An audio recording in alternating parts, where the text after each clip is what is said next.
Hello family, good morning. আজ 14 জানুয়ারি, কাল মকর সংক্রান্তি। আর সেই জন্য দেখো আমার মা কি সুন্দর চারিদিকে সারের নাতা দিয়ে দিয়েছে। আর তার সাথে আমাদের এই ফুলগুলো যেন তার সৌন্দর্যটা আরও একটু বেশি বাড়িয়ে তুলছে। রাস্তার ধারে ফুলগুলো লাগিয়েছি, সেই জন্য এত সুন্দর দেখায়। সকালের দিকটাতে আরও যেন বেশি সুন্দর লাগে, রোদটা পুরোটা গিয়ে পড়ে। এরপর সকালটা কাটিয়ে আমি আর বাবা মিলে 12টার দিকে এখানে একটু বাজারে বেরিয়েছিলাম মকর সংক্রান্তির কিছু বাজার করতে। তারপর আমাদের এখানে একটা ব্ল্যাঙ্কেট নেওয়ার ছিল, সেই জন্য দোকানে ব্ল্যাঙ্কেটটা নিয়ে রেখে দিয়ে গেলাম। বাজারে পুরোটা নিয়ে ঘুরবো না বলে টাকা মিটিয়ে রেখে দিয়ে গেছিলাম।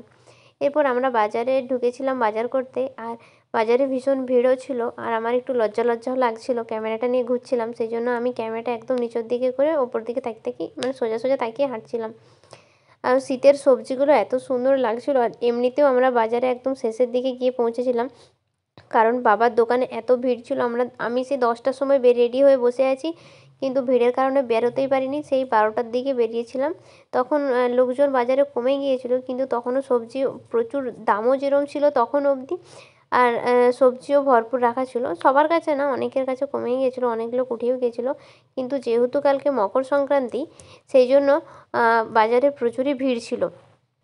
কালকে মকর সংক্রান্তি, তার জন্য একটু বেশি ভিড় লেগেছে। অনেক মানে দুপুর হয়ে গেছিলো, তাও বাজারে প্রচুর ভিড় ছিল। আর গ্রামের দিকে এইসব উৎসব একটু বেশি জনপ্রিয় হয়ে থাকে। প্রায় সকলের বাড়িতে মকর সংক্রান্তি পালন করা হবে কালকে, আমাদের বাড়িতেও হবে। কালকের ব্লগে একটা আলাদা আসবে, আমরা আমার দেশের বাড়িতে যাব, ওখানেও খুব বড় করে পুজো হয়। তো খুব শীঘ্রই সেই ব্লগটাও আসবে। কালকে আমরা সবাই মিলে ওখানে যাব মকর নিয়ে।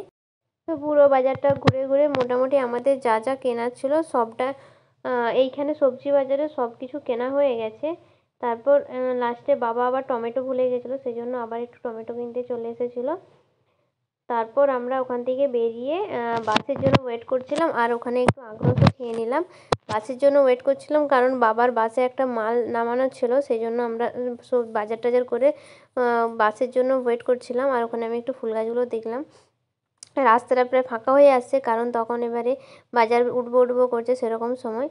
অনেকক্ষণ অপেক্ষা করার পর বাস এলো, বাস একটু লেটে এসেছিলো, সেই জন্য তারপর বাবা ওখান থেকে মালটা নামিয়ে স্ট্যান্ড থেকে গাড়িটা নিয়ে চলে এসেছে। তারপর ওখান থেকে বেরিয়ে আমরা ফলের দোকানে এলাম। এখানে আমাদের একটু ফল কেনাকাটা করার ছিল, ফল টল কিনে নিয়ে আমরা সোজা বাড়িতে চলে এসেছিলাম। আর এই যে ব্ল্যাঙ্কেটটা, এটাই আমরা নিয়ে এসেছিলাম। তো এখানে ভাই মা মানে সবাই ব্ল্যাঙ্কেটটা দেখছিল কেমন হয়েছে। এরপর ভাত টাত খেয়ে একটু রেস্ট নিয়ে আমার মামুনির বাড়ি যাওয়ার ছিল, তো আমি মামুনির বাড়ি যাব বলে বেরিয়েছি। তারপর বেরিয়ে বাইরে দেখছি বাবা এখানে গাড়িটা ধুয়ে নিল, আজকে বাবা গাড়িকে মকর স্নান করিয়ে নিল। আর তারপরে আমি মায়ের কাছকে গেলাম, মা মাসিদের বাড়িতে বসেছিল। তারপরে গিয়ে দেখছি মায়ের ফোনে আমার ভিডিওগুলোই দেখছে। আর এখানে নারকেল কোড়াচ্ছিল, কারণ পিঠে হবে একটু পরে, সেই জন্য পিঠের জন্য প্রস্তুতি শুরু হয়েছিল। তারপর আমি মামুনিদের বাড়ি থেকে এসে দেখছি আমাদের উনুনের মধ্যে পিঠে হয়নি। তারপর আমি গেলাম, গিয়ে দেখছি আমাদের ওখানে হয়নি, মাসিদের ওখানে হচ্ছে। আমাদের উনুনটাও আছে, কিন্তু আমাদের উনুনে যেহেতু রান্না বান্না হয় না, ওই পিঠের সময় পিঠেটা হয়, সেই জন্য মাসিদের উনুনে তাও অনেক কিছু করা হয় বলে এখানে চারিদিকে বেডশিট দিয়ে ঘিরে দিয়েছিল। তারপরে তার ভেতরে পিঠে হচ্ছিল।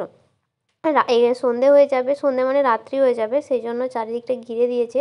আর নয়তো রাত্রেবেলা এখানে কেউ রান্না করে না, তার জন্য ওপরটার ঘেরা নেই। টুকটাক রান্নাবান্না হয় মাসিদের, তার জন্য এখানে পিঠেটা করে নিচ্ছিল। আমি এখানে মাসির প্যান্ডেলটা দেখে হাসছিলাম খুব। এইগুলো আমাদের পুর হয়েছে, 6 রকমের পুর করেছিল আমাদের। সব 2 রকমের নারকেল কাঁচা ভাজা, ডাল ঝাল ডাল হয়েছিল, চাঁছি হয়েছিল, আর কফি হয়েছিল, তিল হয়েছিল। 6 রকমের মোট পুর করা হয়েছিল আমাদের। পিঠে চলতে চলতে কতগুলো বাচ্চা বাটি এসেছিলো টুসু ঠাকুর নিয়ে। মানে ওরা অন্ধকারে ওরা ব্যাগ চাল টাল নিতে এসেছিলো আর গান করছিল, তার জন্য আমি ওদেরকেও একটু দাঁড় করিয়ে বললাম যে তোদের ঠাকুরটা দেখ, আমি ভিডিও করব। ওরা তো খুব খুশি হয়ে ঠাকুরটাকে ঘোরালো। আর অনেকগুলো বাচ্চা এসেছিলো ছোটো ছোটো, দেখে ভীষণ ভালো লাগছিলো। তারপর ওরা গান টান শুনিয়ে চাল টাল পয়সা নিয়ে বাড়ি চলে গেছিলো। আর আমাদের এখানে পিঠে মোটামুটি হয়েই এসেছে।